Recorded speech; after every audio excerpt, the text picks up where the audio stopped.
All right. Am I here? I hope I'm here. I think I'm here. All right. Anyway, welcome back. For the people who are actually watching, uh, who may or may not be someone I've already explained this to. I'm back from a short hiatus, as in a couple months. I might explain this later once we get more people. Anyway, I'm back, and I'm here all this week due to the, what do you call that thing? Poll. People do want me to stream on Thanksgiving. Might be a little later that night, but I've reorganized my schedule for that to make that happen. I am going to most of the things I want to explain right now work with the live audience, although it says I only have 0 concurrent viewers, so I don't know who I'm talking to right now. Most of the stuff I want to discuss I'll probably save a little bit later in the chat when we get things going. But right now, for people who are watching recorded, this week's show is about the Tuckahoe Tower 100th anniversary, 100th birthday, Centennial, whatever you want to call it, Tuckahoe, New Jersey. The tower was a Atlantic City Railroad, aka Reading Tower, built in 1906 at the crucial junction between the Cape May branch and the Ocean City branch, later taken over by the PRSL, and used until 1983, then abandoned, and then miraculously not set fire, and then today it is been preserved, although still owned by the state. It has been preserved and serves as the auxiliary yard office for the Cape May Seashore lines and their associated services. While we're now into my 2006 collection, these photos, while better done up than my earlier ones, these are still in need of a little bit of repair. I have a variety of things to go. So, just going forward, the tower had recently been restored due to an open, and they were having a general open house. It was also one of the first Cape May Seashore Lines was showing off its new service to Richland, which is now its only service since, back in 2006, and so it was always, the question was going to be, when is CMSL going to get its main line fixed or get the Cape May Bridge fixed? And it was always going to be next year, and that was 15 years ago. It's sort of hard to believe. But they're still up. They're still alive. Tony is still alive, so we'll see how that goes. Anyway, I'm going to get going and chime in the stream if you have any questions. And for anyone who is watching this later, thank you hope you're interested. So, let's start out with one other thing. My mouse is failing. I needed to bring a replacement, and I forgot. Because every time I tell myself to bring a replacement, I forget. But I have backups. Although unfortunately, the only backups I have are wheel mice from my computer museum. So if I have to move to something different, I have those options. But just be aware, you're going to see a lot of weird misclicks, and that's just because my mouse is I love Microsoft IntelliMice, but their micro switches just die after a while. Oddly enough, at my work, I've been using a Logitech for 15 years, and it is still going strong. So in that same time, about every 5 to 7 years, my Microsoft IntelliMice just crap out. And now you can't even find them on eBay anymore for reasonable amounts. Kind of irritating. Anyway, starting off with some of the stuff on display, Cape May Seashore Lines is, of course, South Jersey's premier touristy short line. Its owner seems to be in a feud with everybody, so it doesn't get along with any other South Jersey short line. But they've been making a go out of it. It is known for the guy who owns it, Tony McCree, or CMSL Tony, owns 9 of the 12 PRSL Bud cars, 2 of which were operating, number of M407 and M410. We'll get into those later. He also runs a variety of other heritage equipment, and it has a variety, and now has other motive, and it typically runs in sort of a push-pull motive power configuration these days. In 2006, the Bud cars were RDCs were still running. The other stuff was there as needed for Santa or other special trains. And some of the equipment, like the ones I'm looking at now, include these pair of Lehigh Valley F units. I'm not sure which ones they are. There's a bit of a story here. I will try to describe it as I go. I'm giving some people some time to roll into the chat here, so I apologize if this is taking a little longer. I'm just going to see what those are, because Wikipedia knows what all the preserved ones are, I think, or not.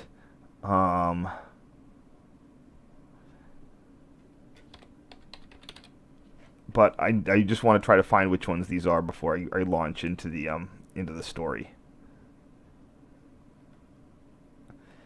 Surviving units. Alright, I'm just going to look it up. There's probably too many to really know what it is.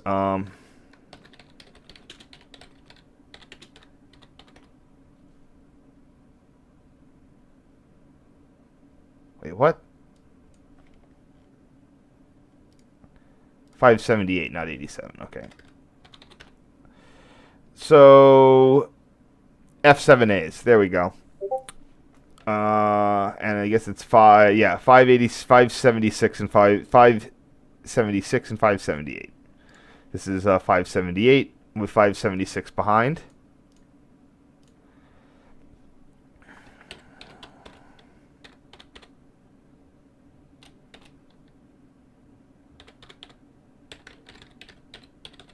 Beautiful lighting this day, by the way, and it was this was a November thing. I wanted to do this set because it came to my attention that the 15th anniversary of these photos was just a few weeks ago.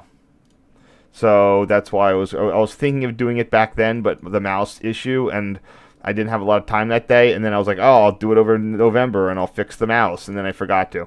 So that's how that works. The sad story of these F units, so they were not owned by CMSL Tony. They were owned by a private individual who leased them or stored them or stored them to Tony's use. And eventually, a number of years ago, he, in theory, got a better deal from the railroad known as Pacific, Georgia, what do you call it? Georgia Pacific, not Georgia Pacific, the Iowa Pacific folks, that turned out to be like half a swindle short of a Ponzi scheme.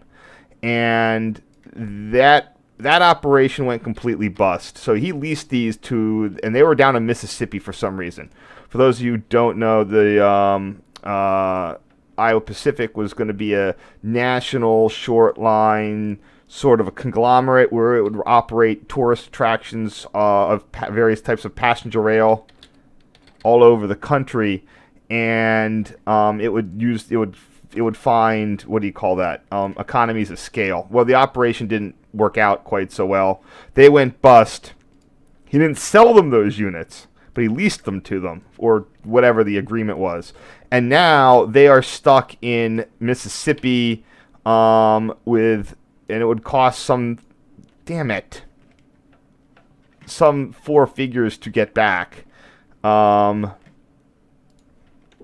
You can see what's going on here. I just got to I might bring in the other unit for click and drag purposes. Anyway, he wanted to bring those out for they're stuck down in Mississippi, getting all vandalized to hell. So that's kind of a sad story. That, you know, someone was looking for a little bit of extra cash, and unfortunately ended up costing him probably going to be huge amounts of money with all the vandalism that's happened to the units. So that's what's going on there.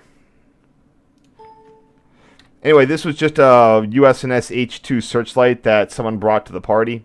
It's not an actual. It's actually being mounted on a pipeline. Tuckahoe is a mechanical tower. This was not a signal base, but someone just brought it in to make it look nice. This is where I go and find out like what some of the names of these.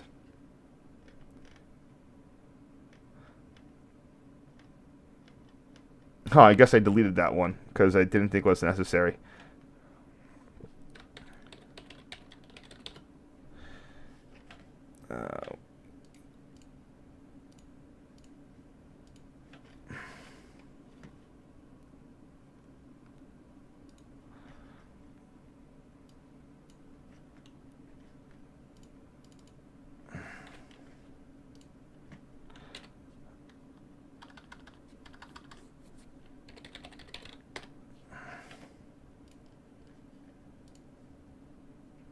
Oops.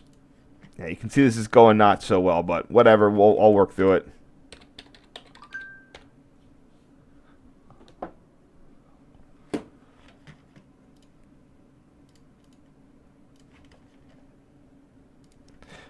So I think that both of these are still on the property. I'm not sure about the CNJ, but I think they're there. For a while, the PRR number 7000, although I don't know if it was actually PRR, I think it was their main source of motive power for their trains. They would put an RDC at one end or one of the Lehigh Valleys. They'd sort of run it push-pull. I don't know whose that CNJ unit is. That is a legit CNJ with like former steam the CNJ passenger unit.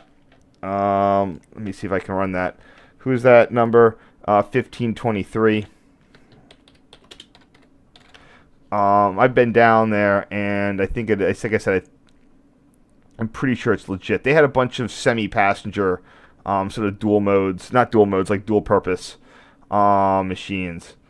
And 1523, I believe. Yeah, it's one of them. It's legit. So they have this bulge in the front where the steam generator used to go in their North Jersey commuter service. So this is just a good shot of 7000 next to 1523 at Tuckahoe.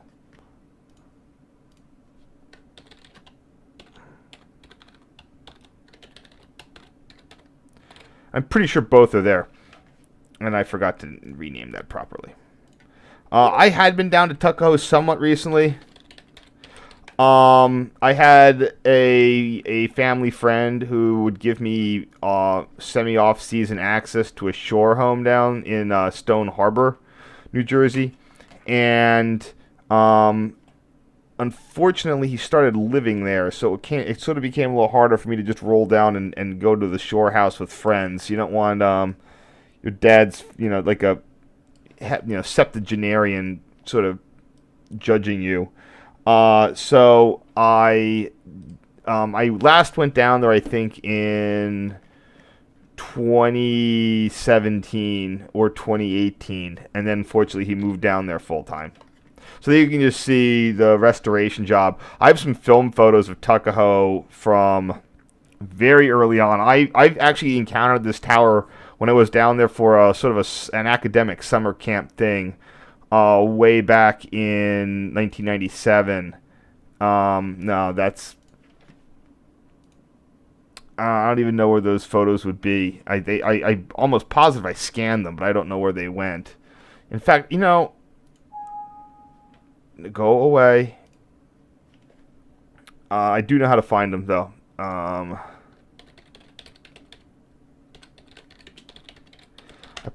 submitted them to a website ages ago. Maybe? They were on signalbox.org.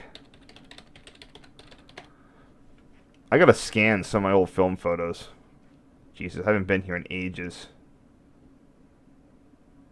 Just been the overseas section.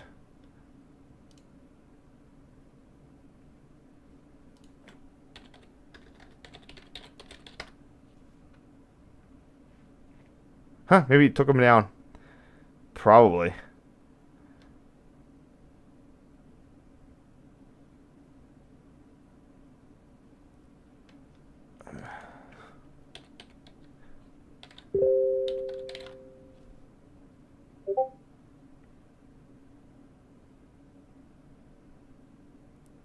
Yeah, maybe regardless, I could way back it, but I don't care. I do have some photos, very, very, very early photos of Tuckahoe. Sorry, by early as in early in my existence. And it was dilapidated, like seriously dilapidated. And CMSL came in. The signs are reproductions. They're nice. The fish scale siding right in there, that's beautiful. They've done a fantastic job. All the windows were boarded up. They fixed them all. This is a tower that should have caught fire 5 times. Then the rubble catches fire, and it didn't. So I'm not sure how they managed that managed to happen, but it's still pretty nice. I need to remember that I did have halfway decent names for these back in the day, so I'm just double checking. Yeah, that's not a great name for it. God damn it.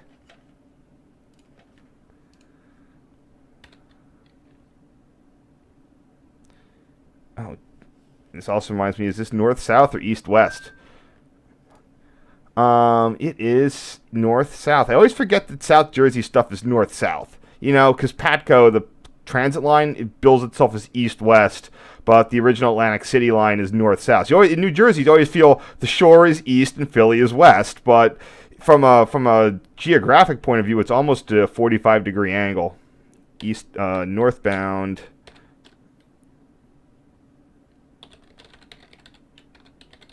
Okay, there we go. Sorry for the long-winded discussions here. I usually just give people a chance to show up. Here's some old pipeline components for the tower. I'm not sure if they're ever going to do anything to try to restore it, but that's a lot of pipeline components and pipeline. I'm pretty sure that everything that was there, instead of getting hauled off, just got dumped inside or whatever. Don't know if that's still there, though. It was there then.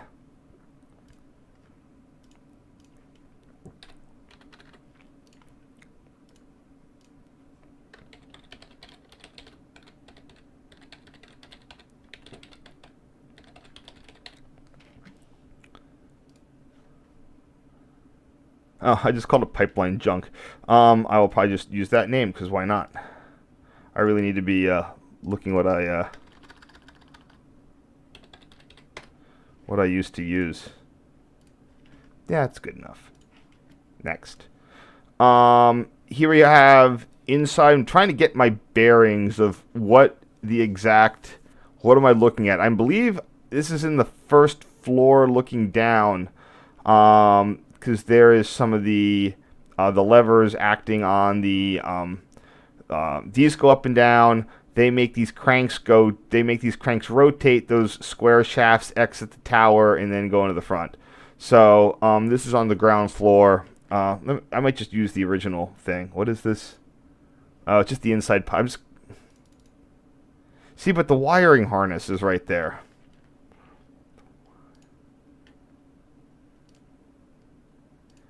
Now I'll change the name on this. I really need to get back there for whatever they're doing for open houses and whatnot. They have a lot of events. I'm just never around for them.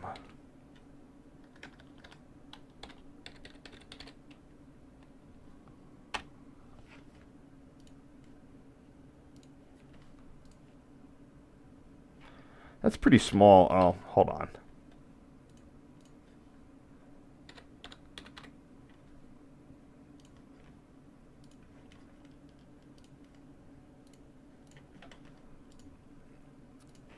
When I do inside tower photos, I tend to use a little bit larger detail. So let's see what we can do here.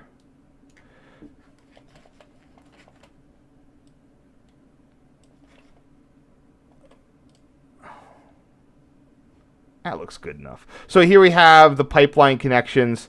The levers here are connecting to these little circuit controllers. That's for like signals and stuff. The things that would actually either throw a switch or run a movable point frog are the ones with the pipelines. We can count 1, 2, 3, 4, 5, 6, 7, 8 pipes. Now remember, Tuckahoe is much cut down. It used to be double track mainline, ABS, going to 2 single track branches. By the time Tuckahoe we're seeing it today, it was. I always would look at these things as like, what are these singles so weird? It's like you have like unsignal. Then I realized it's all manual block using Reading type thing. So at this point in time, externally we only have 2 levers for 2 switches, 2 levers for 2 facing point locks. Only 4 of those 8 pipes are still in service. I don't know where the other ones would have gone. I'm assuming we would have had some sort of complete crossover here. So that would have given you 1, 2, 3, 4, 5, 6 for your movable point, 7, 8. And there you go. So you can always reverse engineer it. We count 8 pipelines in the photo. 4 pipelines in 1968. And then what are your other ones? Well, what's logical? Full crossover plus that branch line to Ocean City. And I said if you just do the math, that's what you get. Because each facing point lock controls 2 points, but each switch lever will control only it's one switch per switch lever, but a facing point lock will lock both. So 1, 2, 3, 4, 5, and then 1, 2, 3 facing point locks. So that's exactly what we observe here in the locking room.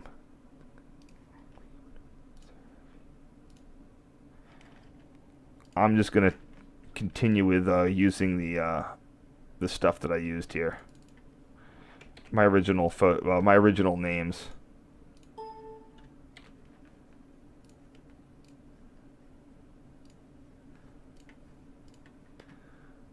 Notice these are the ends of the levers, and those are your lock. That's your actual interlocking grid. That's what does the interlocking. That's what does the interlocking. It looks like it's like a crossbar telephone switch. And when I say these circuit controllers, once the lever moves, that's where the security, safety, whatever you want to call it is. This is just a switch.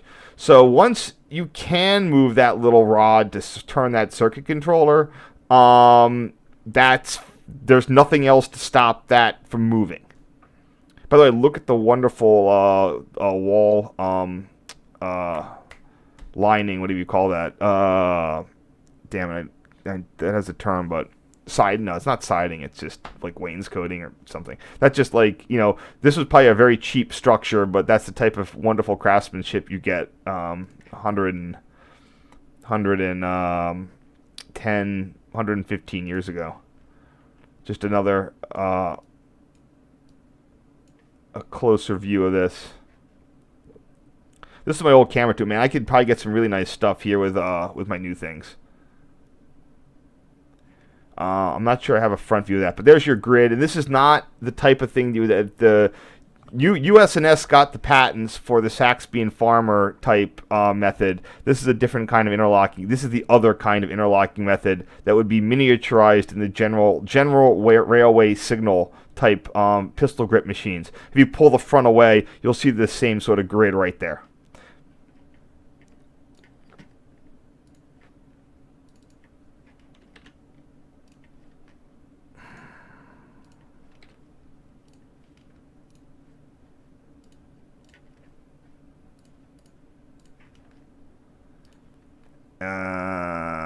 And this is just the end of the lever frame. These frames were quite heavy, so many cases you would always get like as time went on, you would see towers that would have distinct leans to them. They're always like, that's looking a little iffy. And what those were is that if they would ever take out the locking bed to replace it with, they update the interlocking. It's updated, and they put in CTC machine or whatever. Removing the whole bed, the lever frame and its related supports would negatively not be good for the tower's structural rigidity, and you'd start seeing them lean like a rhombus, like PD, and a lot of them would they would start getting really rickety once they pulled out the frame.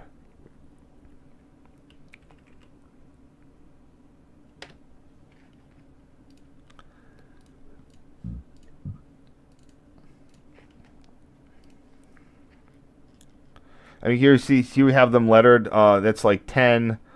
Is that 11? Looks like 11.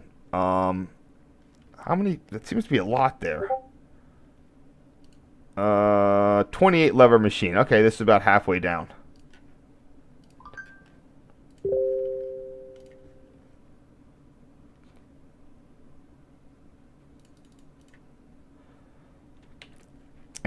can again see the circuit controllers that would work the switches and the signals.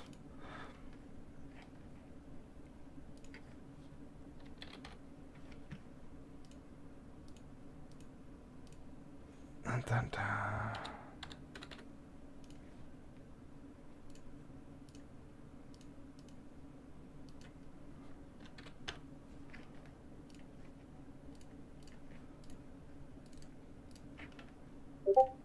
And I'm out of the first. So all of that is in the ground floor of the tower. Clearly, I went inside for a little while. Now I came back out. Here is one of the RDCs. This one is M. Well, I know it's one of two. M410. I think M410 was always the one that worked a little bit better. Switch that to the other thing there. Yeah, dragging and dropping is not good on the faulty mouse, so I'm just going to start switching to the backup. For anyone who didn't hear before, I am dealing with some hardware issues that I forgot to remedy. Do I want to... I mean, might be nice to see, but then I have that stupid thing there. Kind of want to deal with that. No, fuck you.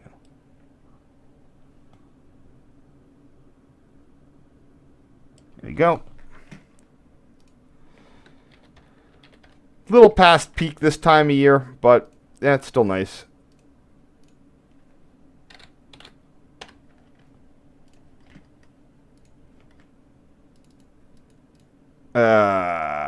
Yeah, I'm some of these I am gonna generally rename, and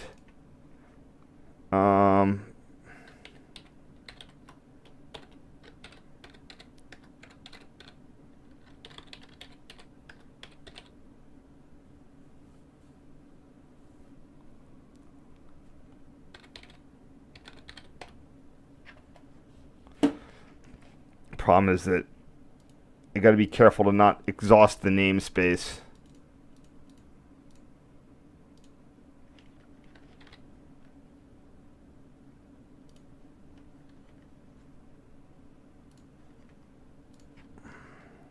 All right, so today is not a hugely long thing either. I'm only about doing three sets, so just be aware of that.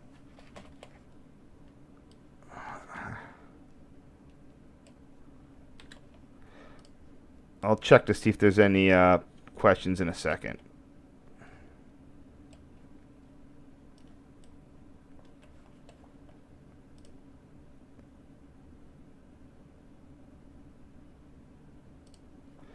Let's see what's going on here.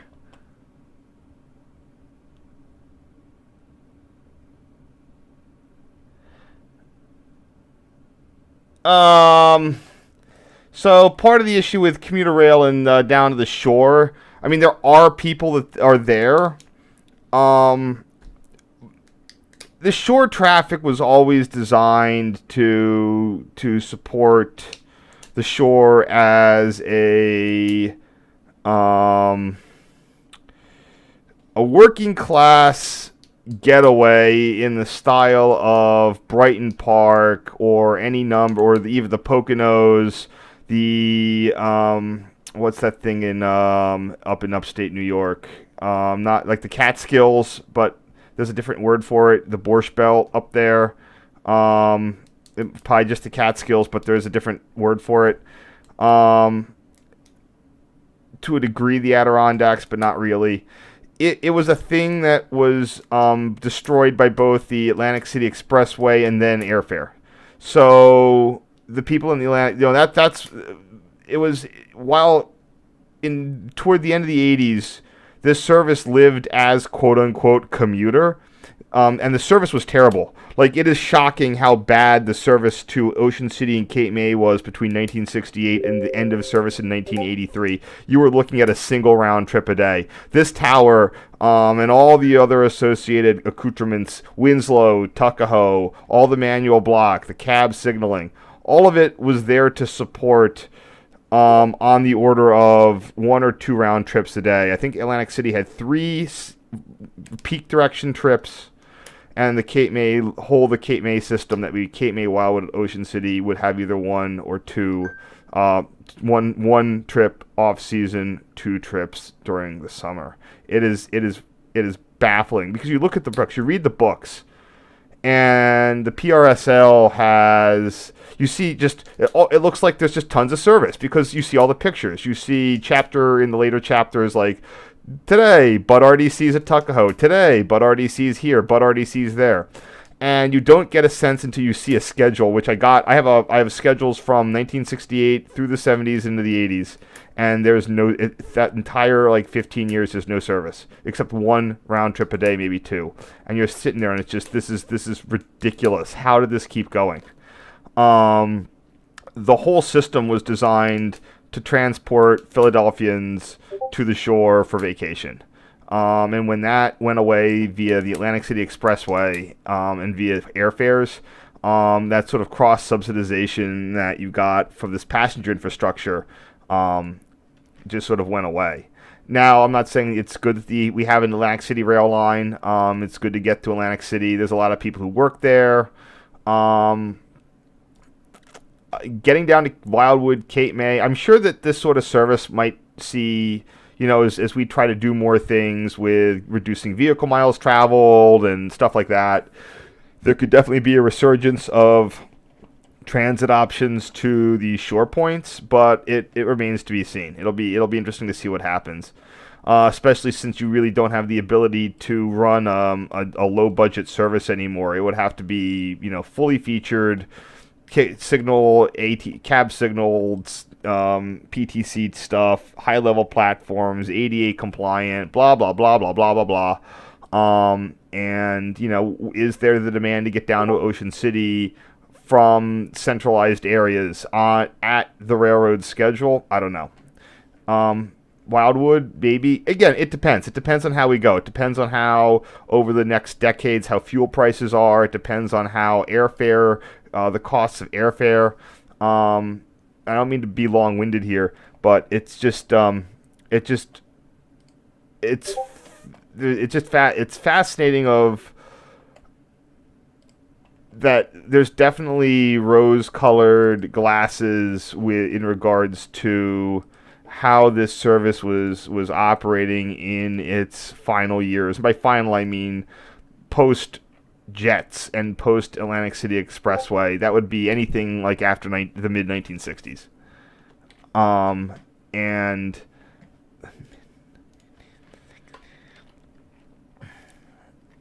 right now, honestly, CMSL Tony is doing a fantastic job with running his service.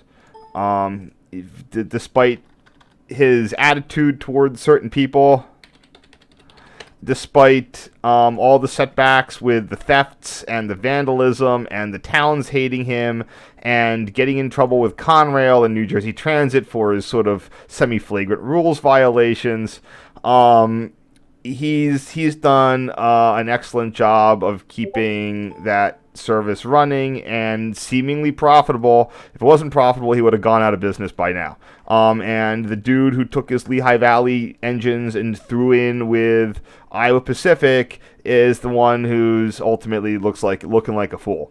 By the way, just remember that remember there was a period before 5-chime air horns were invented that most air horns were of the Tudor variety, where it just goes, So that's one of those. These got the originals. That's another thing that people seem to forget, that air horns sort of went through a monotonous phase. I didn't answer all the questions there. I'm sorry. Blah, blah, blah. Atlantic City, blah, blah, blah, blah, blah. Computer store. Seasonal. Oh, yeah. In this one. No, there were things like when he activated this thing of the line, for a while, the line was only getting inspected like once a week. Since it was counted as a passenger line, it needed to get inspected like twice a week. He would frequently overspeed. I think the line speed was like 25, and he would just because these are RDCs, they were designed to go fast on shit track. He would take that speed as a huge suggestion. And we will get to that specific examples today. I mean, maybe today, maybe tomorrow. But eventually he was busted by a Conrail shared assets manager who was driving down. By the way, I need to point out where all this is. I'm sorry. I didn't want to do a lot of stuff while people were still in the restroom. So that's where Tuckahoe is. There's your Philly. There's Winslow Junction. Winslow Junction is about 30 miles from Camden. Winslow Junction is where it all comes together. The Atlantic City Railroad, that's the Reading line. Pennsylvania was the Camden and Atlantic Railroad. They would actually compete, going side by side all the way to Atlantic City, and just would run this. Again, it's like a really, really long, like 80-mile long line, like train to Brighton Beach. You know, that's what that was. It was Philly's Brighton Beach. At Winslow Junction, which was originally mainly a Reading junction, you had the actual junction. And by the way, Reading loved its junctions. It was a very the Reading Railroad was laid out by a British signal railroad engineer type person. There was a designer or whatever the position was, and that's British loves flat sort of interlockings, and they love calling everything junction. So everything had junction in it. Anyway, Tuckahoe is where. Remember, this is where you are, 56 miles from Philadelphia, 56 from Kane's Point. That's where you split to go to Ocean City via this abandoned right-of-way right there. I highlighted it out so you can see how it sort of lights up. That's the abandoned Ocean City right-of-way. It was eventually turned into feeding a coal plant that is since being demolished, and then the other line would go to the Wildwood branch there out of Wildwood Junction, and then eventually Cape May. So the issue was that between this location right here, going onto your Google Maps, the line directly parallels County Road 557, and it does it for some distance. And a Conrail manager was driving along County Road 557 and noticed that Tony at the helm of one of his RDCs was going quite a bit faster than like the line speed of 25 miles an hour. He timed it on the car. And Tony got read the riot act on that one. There might have been some fines involved. I don't know how much he still does it, but we will discuss Tony's speeding more later. Hope you like that. That happened after this, so Tony was still pedal to the metal at this point. Honestly, the PRSL had the exact same issue. Back to the map. I'm sorry to distract. This after when I call the retrenchment phase, which would have been in the late 60s to 1983, this double track main line became single track manual block. This double track main line became single track manual block. Somehow this was still cab signaled. I don't know, maybe it was just cab signaled in the at the approaches, but either way, they were still blasting the RDCs down this track at over 80 miles an hour. I think the line speed was like 85 or 90.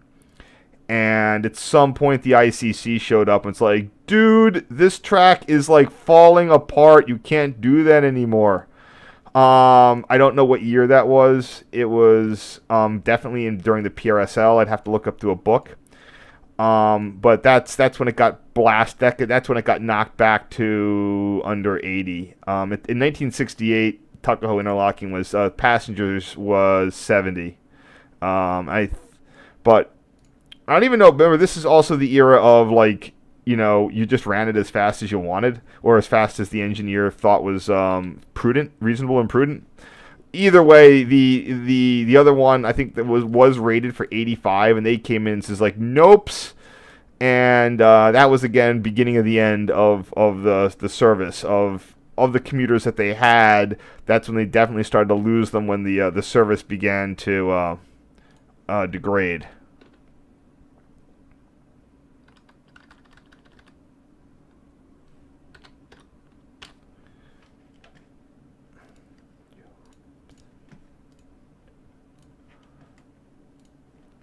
All right, getting inside here. You're going to hear me talk about interlock and stuff now.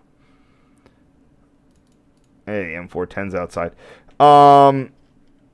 Tuckahoe, as it was retired. Now, by the way, one of the chapter people at my NRHS, he actually worked early in his career. He was a block operator, Tuckahoe, Winslow, all in the late phase of things. It was all, this is, remember, it's all manual block now. So a lot of these levers, when I say manual block, it's not like the British where you have like some sort of system where you do, you can signal line clear with your block devices and then that unlocks stuff. You would call the guy at Winslow and they would be like, blocks clear, and then you throw a lever. There's nothing interlocking that lever.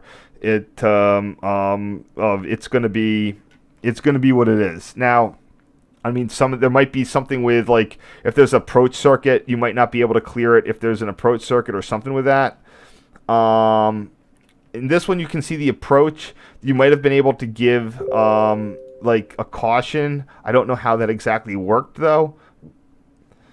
I only have some information. So I know that it would be, stop was stop and clear was clear, but there would be a way to give, like, what the PR like to call caution.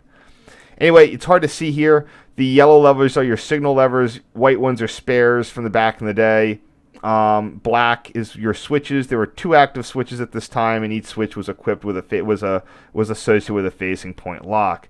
We have 1, 2, 3, 4, 5 signal levers. It says 10 levers for whatever many signals. So I'm not sure what's up with that. They could have been paired. I'm only counting 1, 2, 3, 4, 5, 6, 7, 8, 9. 9? I guess I'm missing one somewhere. Nah. One of them might have had a second head. Alright.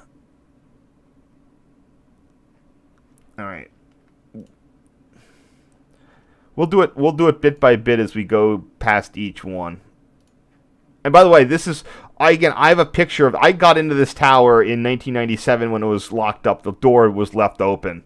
And I got in here and it was just a madhouse. In fact, I stole I appropriated a small book of rules from Conrail, a Conrail era book of interlocking tower rules that I still have somewhere.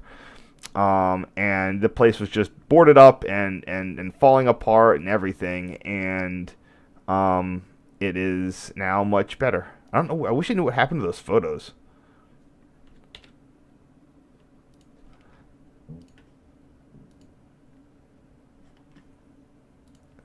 Whoop. Great.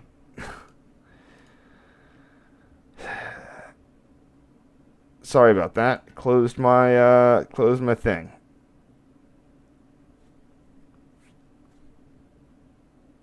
That'll give me a second to try to find something for you guys. Sorry about that.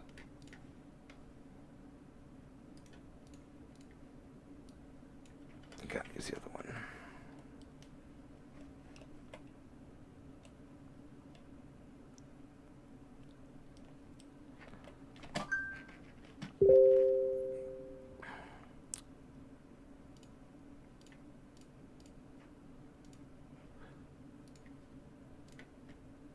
I just got to be really precise here, or it's gonna get mad at me. All right, goodbye, goodbye, goodbye, goodbye. All right, here we go.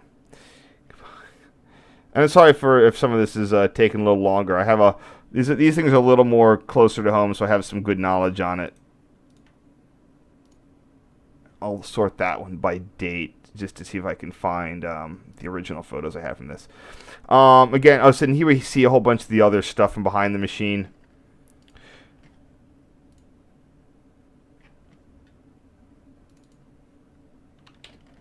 I don't know if... I think these items behind each lever are locks. So when...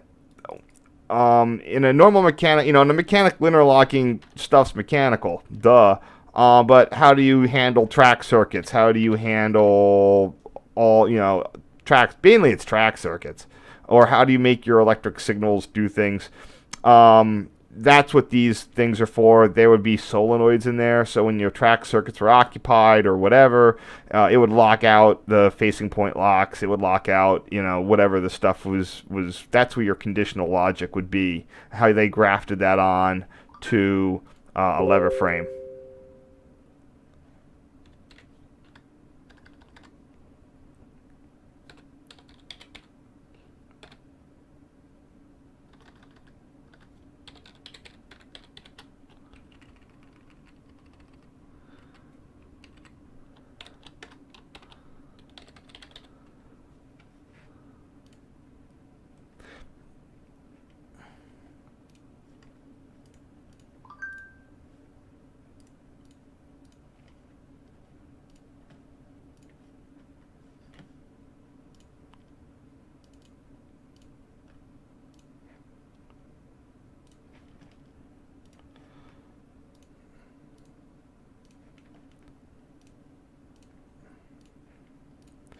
Just checking a couple things.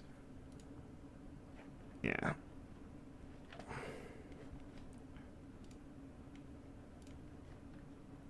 Yep. I think this is all this. I believe this would all be General Railway signal. Yeah, Rochester, New York. That's what I said. GRS got the patents for that style of interlocking. And again, like I said, there's a vertical grid below the levers. If this was a US&S plant, which they got the patents for the Saxby and Farmer type, there would be a horizontal locking grid in this area here, but there's not.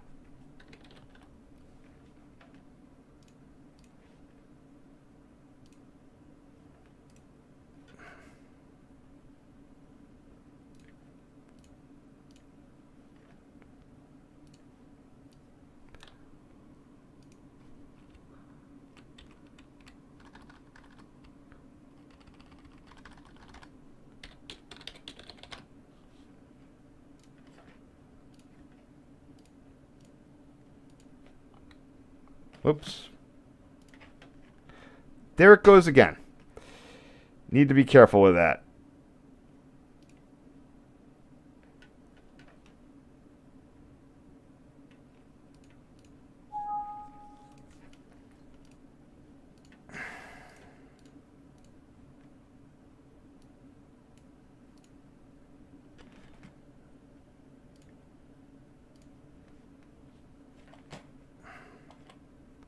Sorry. There you go. Did I even get that dealt with?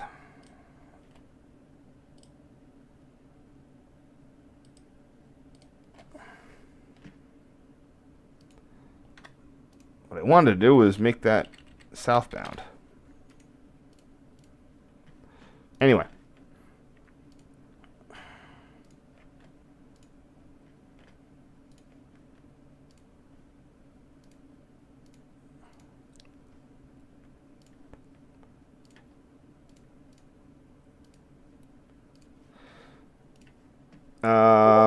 There's 407. So I think what they were doing this time, that every so often they would do things like, see, that's not 410, that's 407. See, I just need to definitely get some of my. Nice to have a second chance at doing. By the way, all those PRR coaches in the background, a number of those are currently under restoration. I was at a recent NRHS chapter meeting where they were giving updates, doing basically resealing the roofs, stuff like that. So those ones in the back, they're slowly bit by bit going and getting those back up to a reasonable state.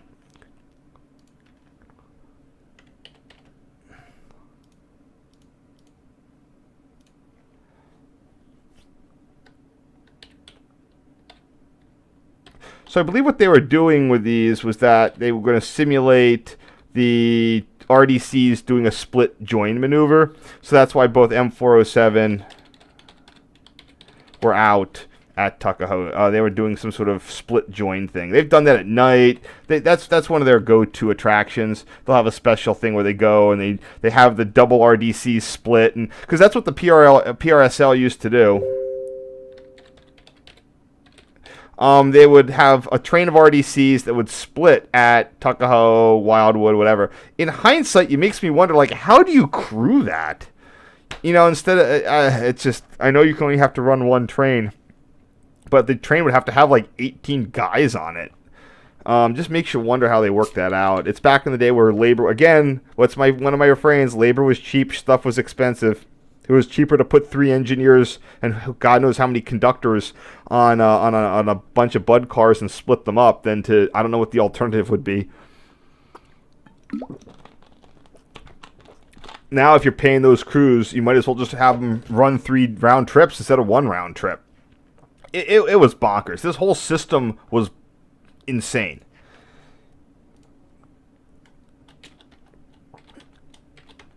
Yeah, some nice backlighting here. Yeah, the guy that I know who used to work here was named. He used to work here, but I still know him. Is Rich McGee. I don't know how old he was when he was doing that, but he was old enough. And by the way, when I came in here, that desk, you'll see it. That desk in the corner I remembered that from when I was there in the 90s, and that was sort of looking trashy. I wanted to try to find one of those photos so you could see it, of how bad it looked. I want this to be date.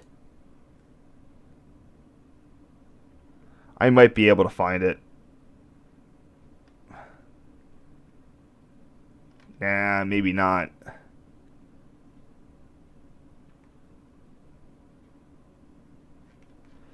Yeah, those are very, I don't know. Yeah, I don't know where those photos went. I could have sworn I had them somewhere. Let's see what this one's called.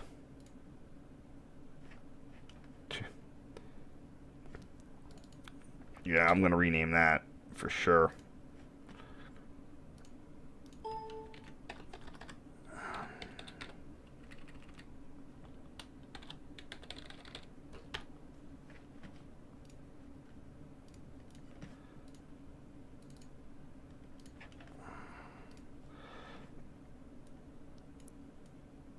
Come on.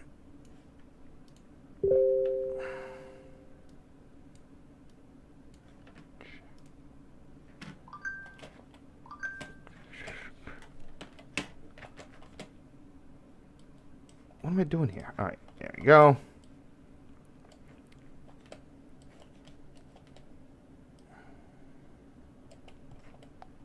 Close enough.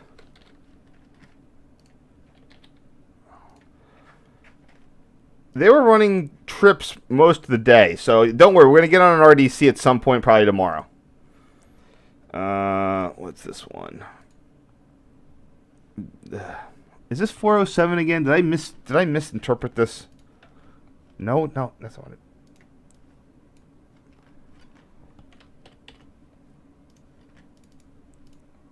Yeah, that's 407.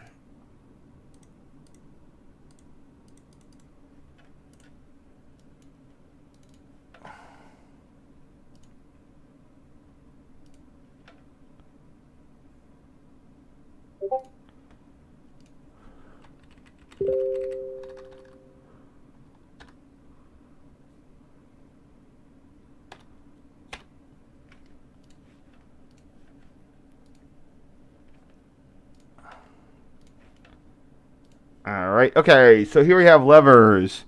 24, 5, 26, 27, and 28. Here's one thing that I really don't know what they are. What those devices are. So let's reverse this. First off, okay. 27, 26, 25, 24, they're all yellow. That's their signal. In the UK, yellow would be distant, red would be home, but that's, I think, because anything here can be automatic. I don't know. There's a little bit of discrepancies between like how the railroads would do their signal coloring here and how it would done overseas. I'm glad I can take the opportunity to go take a look at this. So let's see what we have here in this time. 27 is your manual block signal. 26 is your approach signal. Not approach as in the distant. It's the sort of an outer semi-auto. That was located 2,000 feet before the home signal can only display clear and restricting. Okay, fair enough. So you can clear it. It would either be clear, full clear, or you get a restricting if the block was occupied. Next one, 25, clear and restricting. That's going to be your home signal. It's going to give you a clear signal either way. And in both, and then 24 is your exiting manual block. And then over here you have, I don't know how, this is weird, sort of like, why are they double? I don't know how that's working there. Oh, it's one of them's for the, I think one part of the Y. But you can tell they're manual block because of these double yellow lights. If you look at your Reading signal rules, the something over those two yellow lights means it's manual block. Manual block is that's interesting how that's sort of just Long Island Railroad. I think people would always put up how Long Island Railroad was the last one to use train orders.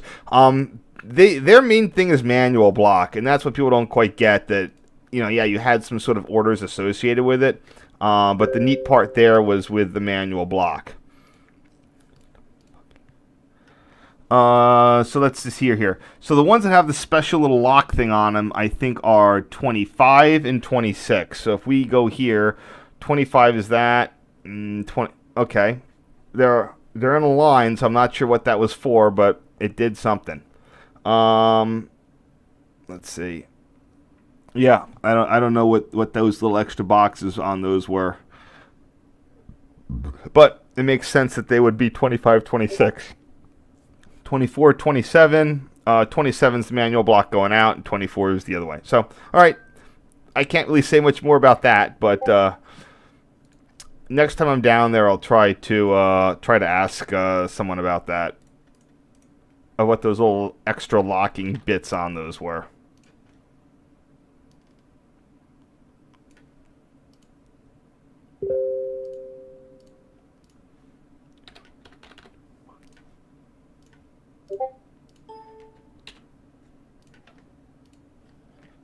And again, I'm sorry if this is a little more delayed today. Just unfortunately, I knew I was forgetting something, and the irony is I actually had the extra mouse in my backpack to replace this broken one, and I didn't remember why it was there, and I took it out, and it's like, why is this in here? I thought I needed it. I brought it on a different trip to work with a laptop. That's what I thought I needed it for. These are levers 16 to 21. This includes our two remaining points, lever 18 and lever 20. Unlike a US&S machine, there's no odd or even type thing. Lever 20 was going to be a number 10 turnout into the siding, restricted speed only. The other one was a number 20 switch, which in theory could be good for limited speed, but really is only good for medium. And this number 3 speed switch would display that medium speed turnout.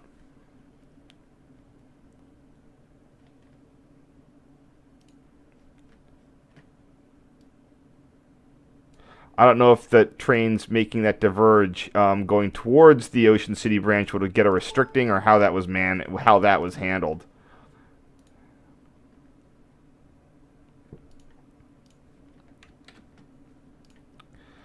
If people wondering what is a facing point lock, I will go over that one here. So it matters more in the UK because in the United States, facing point locks are required because every switch can in theory be facing point. In the UK, where you have a much higher degree of absolute use of Rule 251 single direction track, some switches controlled from levers in towers are trailing point and therefore do not need facing point locks. Facing point locks are like it's basically a way that you can get absolute detection. So when the switch is in position, then and only then will you be able to apply the lock. It's like a sliding bar that goes through a slot. It's toleranced properly, so only when the points are in conformity will the lock be able to actually lock. The lever will be able to go into its full travel, and then you can clear a signal. The other thing with a facing point lock is that you can attach logic to control the switches to the facing point lock lever instead, especially if you have turnouts where you can do one facing point lock for the complete turnout. That saves you circuits. You only have to wire that up once instead of wiring it to each one.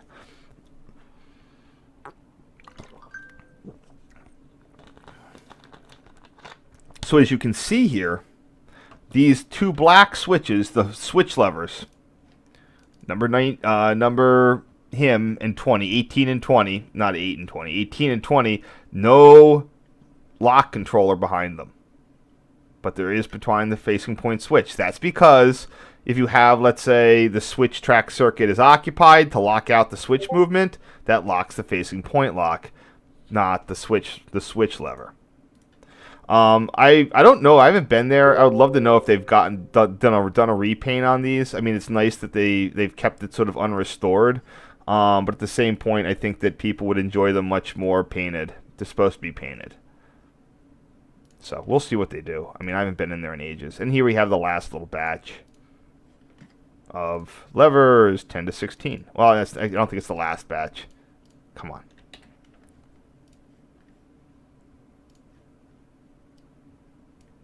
There we go. And who is that one? Number 12, 13, 14. So 14 also has one of those little extra circuit controllers. And 14 is... what the heck? 14's that one.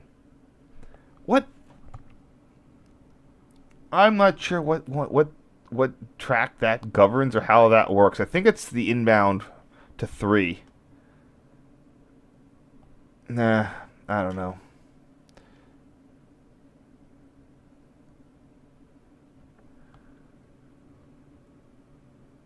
Maybe makes sense. I know they just awkwardly diagrammed it.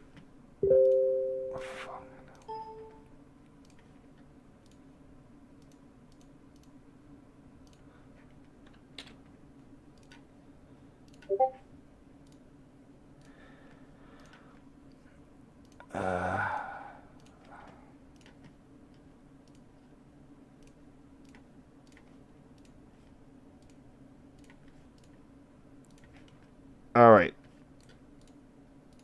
Let me get these deleted, and then we're on to our last set of the day.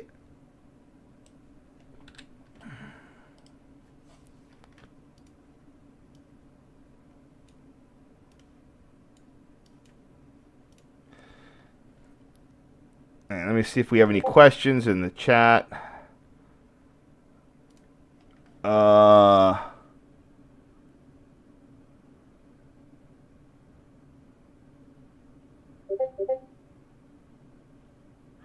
Let's see. Nah,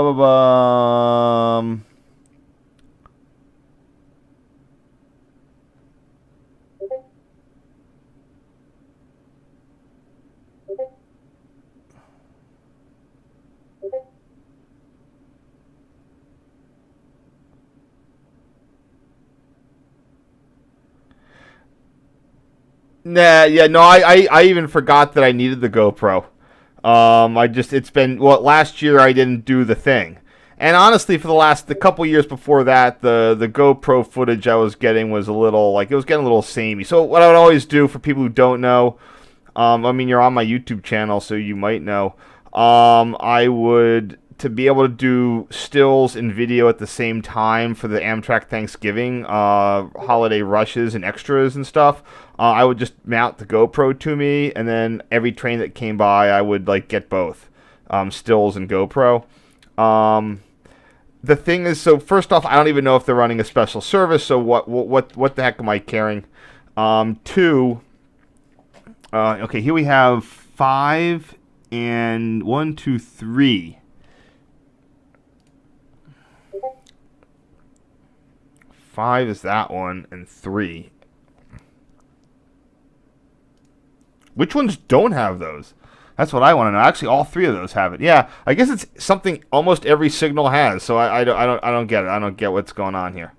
Every signal that's part of the interlocking, 26, 25, 5, 1, 3, and 14, and all the manual block junk does not have that. So I guess that's something that has to do with I don't know, tracks. So anything that's interlocked or track circuit, it's got those. So I just don't know. I don't know what those are up there. How that even interlocks with the Oh, I know how that interlocks with it.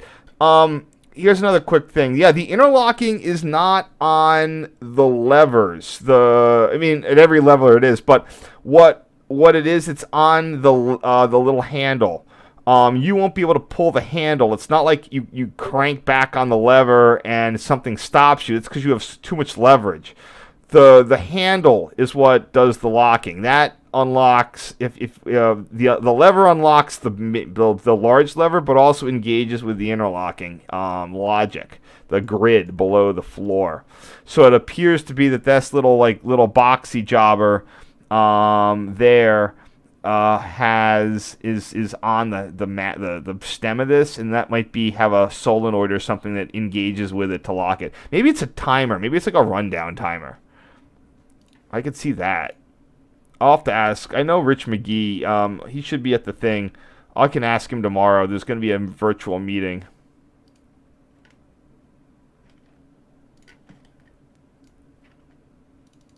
I think that they're probably timer related.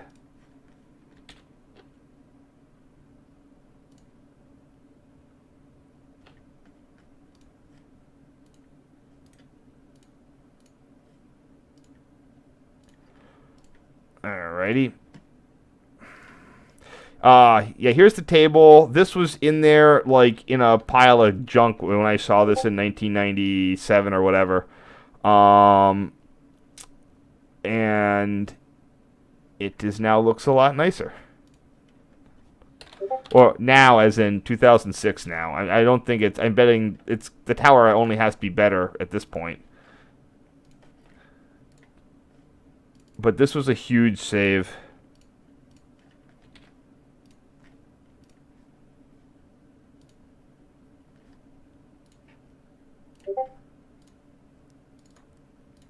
I'm sorry I don't have those photos to show. Maybe I can dig them out tonight. I'm actually in the place where they exist physically, so I can take a picture and throw it up on screen or something tomorrow.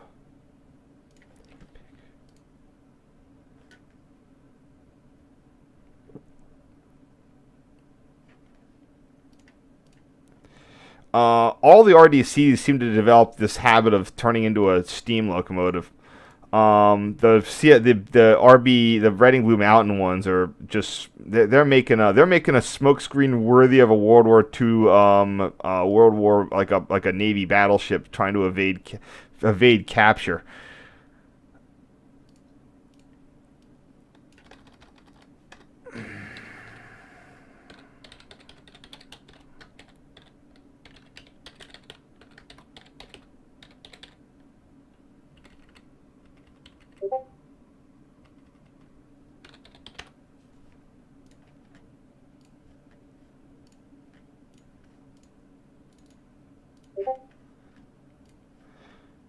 And another one.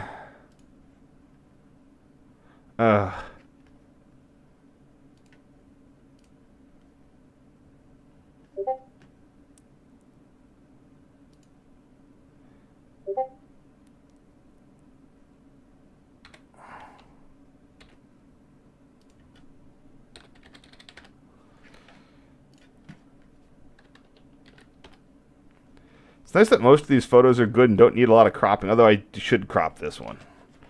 Alright, we on crop? No, we're not. We're on straighten. Get him over there.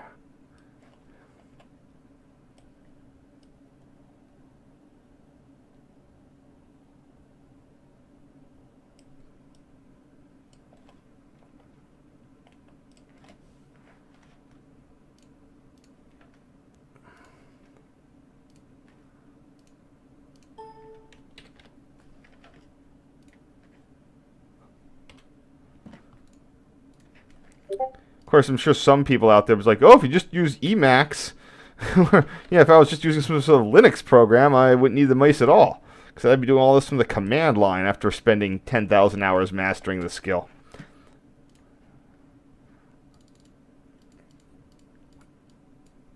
Come on.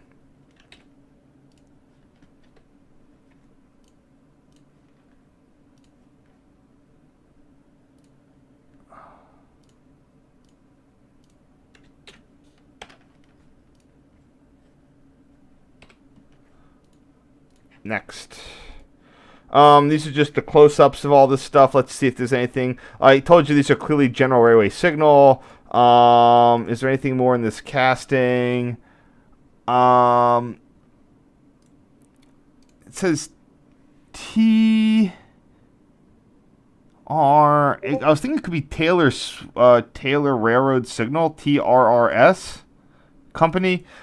Taylor became General Railway Signal. It was bought by it. It's almost like Hall Signal got folded into USNS.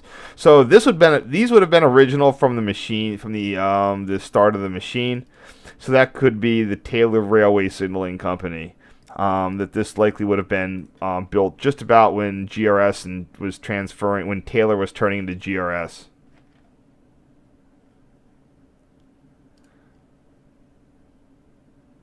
It's also a little bit of a speculation, but it would definitely fit in there.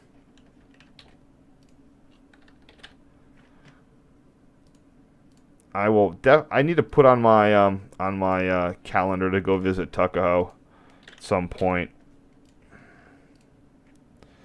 Bit past it for this year. I'll probably do it in conjunction with going down to see that person I know down at the shore. That seems to be the most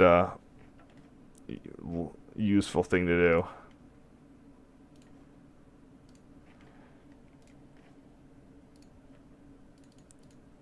Levers 10 to 16.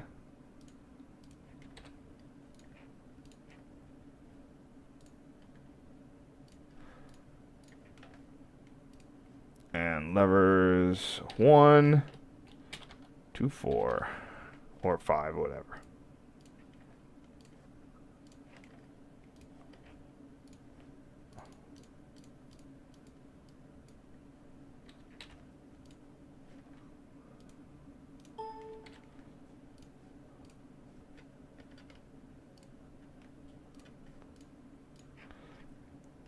And the home stretch. So this is where they're doing their thing of having two of the cars meet at Tuckahoe.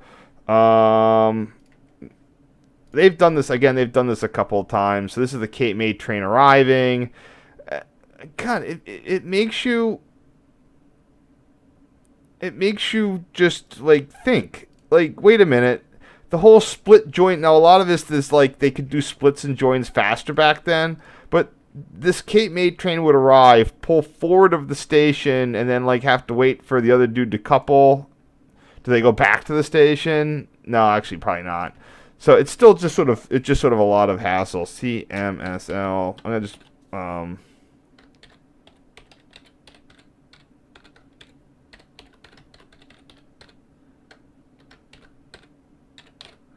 is that 410? Yeah.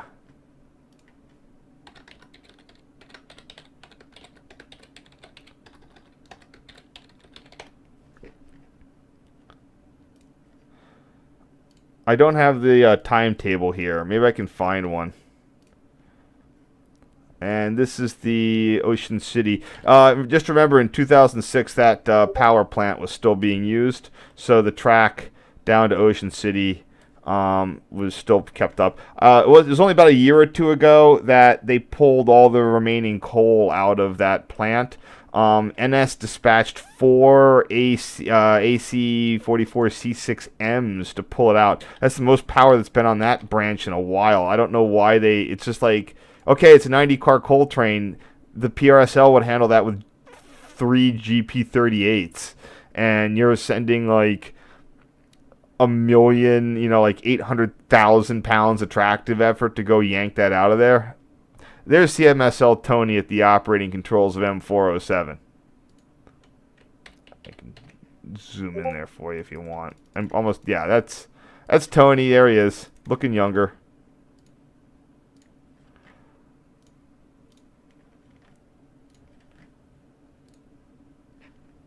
This is the M410 on the Ocean City train, or M407 on the Ocean City train.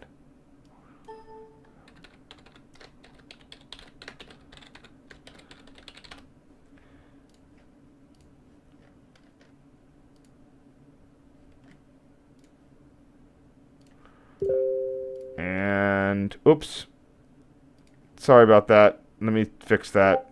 Shoot, I hit the thing again. Or is it back? Looks like it's okay.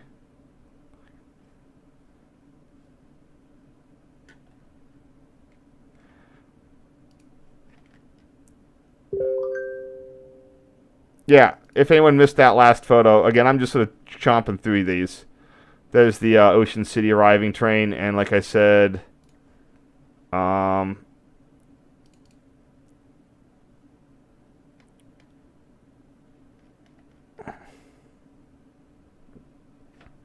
was going to show you the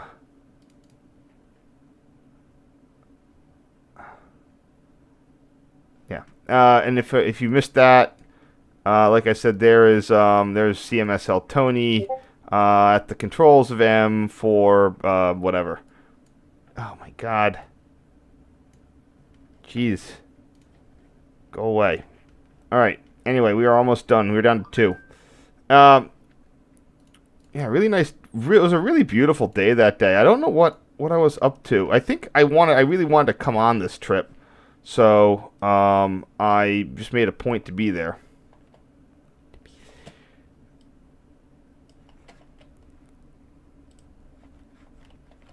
Gonna need a little bit more than that.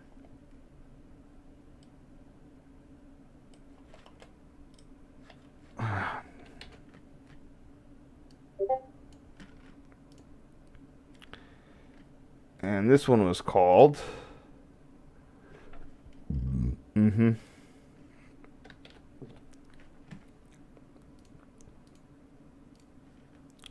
pretty sure the Ocean City was the main part of the line. Like that's got the most stuff. So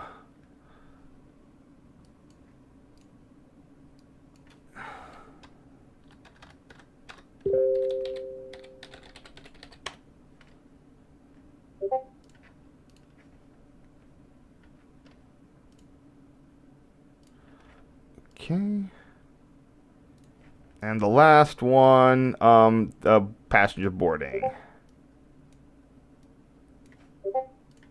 So this is where we're getting around to that. They were going to do this thing, and then people were going to get a ride up to their new Richland base, which was new then and is not new now. And that's where they were running out of because their operation actually down at Cape May had sort of imploded. They had been running at Cape May for the better part of a decade, and there's a couple of issues that they ran into. First off, they had constant vandalism at some of their bases down there. I don't know why they didn't have any issues at Tuckahoe, but they had them down there. The other issue that they had several thefts of track equipment like spikes. Turns out that it was people from another short line. And that wasn't doing it out of spite. They were just stealing. They had multiple miles of main line have just all the spikes ripped out. The Southern Railroad in New Jersey was kind of responsible. The guy who owned that was under indictment when he died, fortuitously. Anyway.